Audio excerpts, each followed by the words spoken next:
20세기 철학자 A.E. 테일러. 이 사람은요, 언뜻 보면 정통 기독교 신앙의 아주 든든한 아군처럼 보입니다. 그런데 말이죠, 그의 철학 아주 깊은 곳을 들여다보면 어쩌면 신앙의 뿌리 전체를 뒤흔들 수도 있는 그런 치명적인 균열이 숨어 있어요. 오늘 그 숨겨진 균열의 정체가 뭔지 함께 파헤쳐 보겠습니다. 자, 이 도발적인 질문으로 한번 시작해 볼까요? 신학자 코넬리우스 반틸이 던진 질문입니다. 아니, 누가 봐도 친구이자 신앙의 옹호자 같은 사람한테 왜 함께 식사조차 거부해야 하냐는 이런 극단적인 질문을 했을까요? 바로 이 질문 속에 오늘 우리가 탐험할 지적인 긴장감이 전부 담겨 있습니다. 네, 그럼 먼저 대체 왜 그렇게 많은 사람들이 A.E. 테일러를 신앙의 챔피언이라고 생각했는지 그 이유부터 한번 살펴보죠. 그의 매력은 정말 분명했어요. 당시 지성계를 휩쓸던 유물론과 자연주의, 그러니까 물질이 전부고 초자연적인 건 없다는 생각에 정면으로 맞섰거든요. 머릿속으로만 생각하는 추상적인 종교가 아니라 역사에 뿌리내린 진짜 종교를 옹호했죠. 심지어 권위, 제도, 죄, 그리고 초자연적인 기적의 가능성까지 모두 끌어안았어요. 게다가 그냥 말로만 그런 게 아니라 실제로도 아주 신실한 성공의 신자였습니다. 그의 영향력은 정말 대단했습니다. 대표작인 도덕주의자의 신앙이라는 책은 당대 최고의 신학적 성취라는 찬사까지 받았죠. 이 정도면 흔들리는 시대에 신앙을 지키려는 사람들한테는 든든한 지적 버팀목 그 자체였던 겁니다. 이렇게 훌륭한 신앙의 옹호자였던 테일러. 그가 평생 붙들고 씨름했던 가장 큰 숙제가 뭐였을까요? 그건 바로 아주 오래된 문제, 신앙과 이성의 문제였습니다. 바로 이 질문이에요. 역사적 신앙이랑 보편적 이성을 어떻게 조화시키지? 생각해보세요. 기독교는 예수라는 한 인물의 삶, 죽음, 부활이라는 아주 구체적이고 역사적인 사건에 모든 걸 걸잖아요. 근데 어떻게 이 딱 하나의 사건이 모든 시대, 모든 사람에게 통하는 보편적인 진리가 될 수 있을까요? 이성의 시대에 이 딜레마를 푸는 게 정말 중요했고 테일러의 철학이 바로 그 명쾌한 해답처럼 보였던 거죠. 그런데 바로 여기서 이야기의 결정적인 전환점이 나타납니다.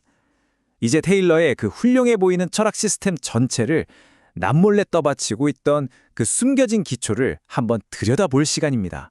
그건 바로 있는 그대로의 사실, 영어로는 brute fact라는 개념입니다. 칸트의 영향을 받아서 테일러는 우리가 마주하는 세상의 사실들에는 애초에 어떤 의미도 새겨져 있지 않다고 봤어요. 그냥 아무것도 쓰여 있지 않은 백지 혹은 요리되기 전에 날것의 재료 맡은 원자료일 뿐이라는 거죠. 거기에 의미라는 양념을 치고 해석이라는 요리를 하는 건 바로 우리 인간의 정신이라는 겁니다.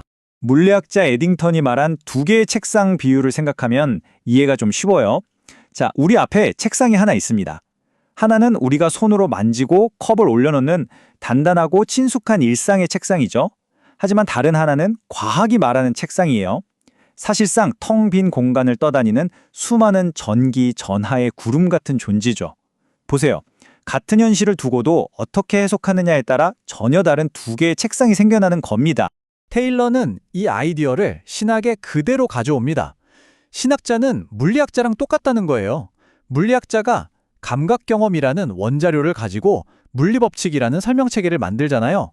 그것처럼 신학자는 종교적 경험이라는 원자료를 가지고 교리라는 추상적인 설명체계를 만든다는 겁니다. 자, 이 주장이 신앙에 어떤 무서운 결과를 가져오는지 이제 곧 알게 되실 겁니다. 그럼 모든 사실을 인간이 해석해야만 한 원자료로 보는 이 관점이 전통적인 기독교 신앙에 구체적으로 어떤 파괴적인 결과를 가져왔는지 한번 살펴보겠습니다. 그 논리는 마치 도미노 같아요. 첫째, 세상은 해석되지 않은 사실에서 시작한다. 그럼 둘째, 우리의 모든 지식, 과학이든 신학이든 그건 그냥 인간의 해석일 뿐이다. 셋째, 인간의 해석이 그 사실 전체를 완벽하게 담아낼 수는 없겠죠. 그럼 마지막 도미노는 어디로 쓰러질까요? 바로 어떤 성경이나 교리도 절대적이고 최종적인 진리가 될 수는 없다는 결론에 이르게 되는 겁니다. 테일러는 이걸 아주 생생한 비유로 설명합니다. 범주들로 사실을 만들려는 사람은 모래로 밧줄을 꼬는 것과 같다.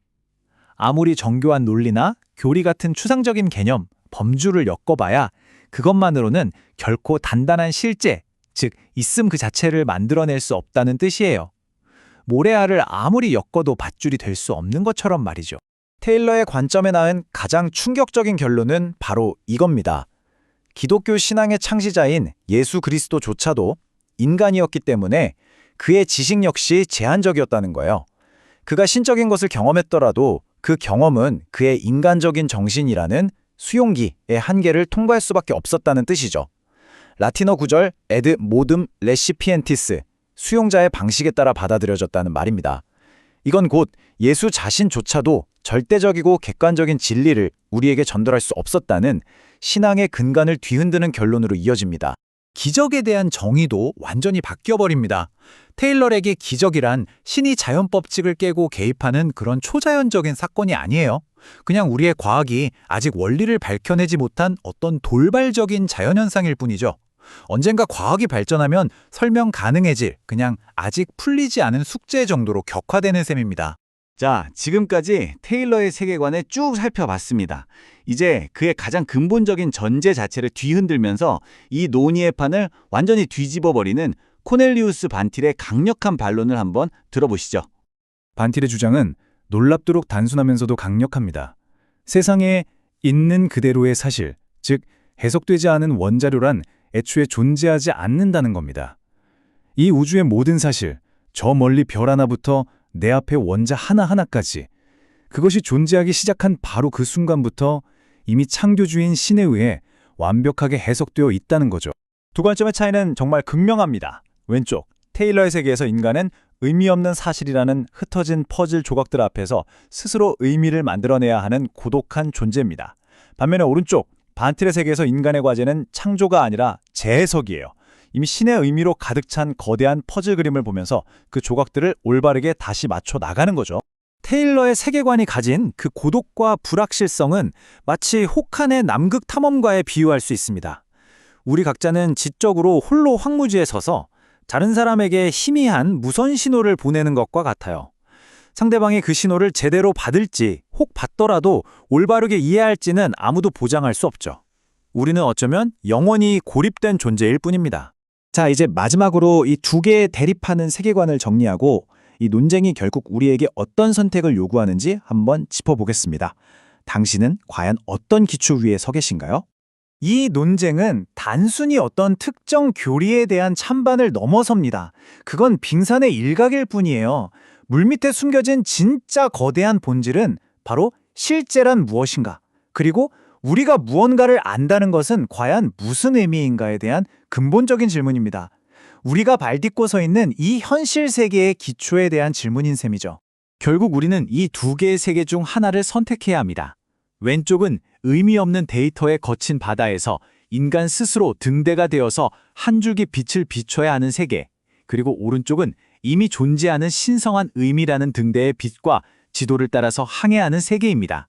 오늘의 이야기를 마치면서 마지막으로 이 질문을 여러분께 던지고 싶습니다.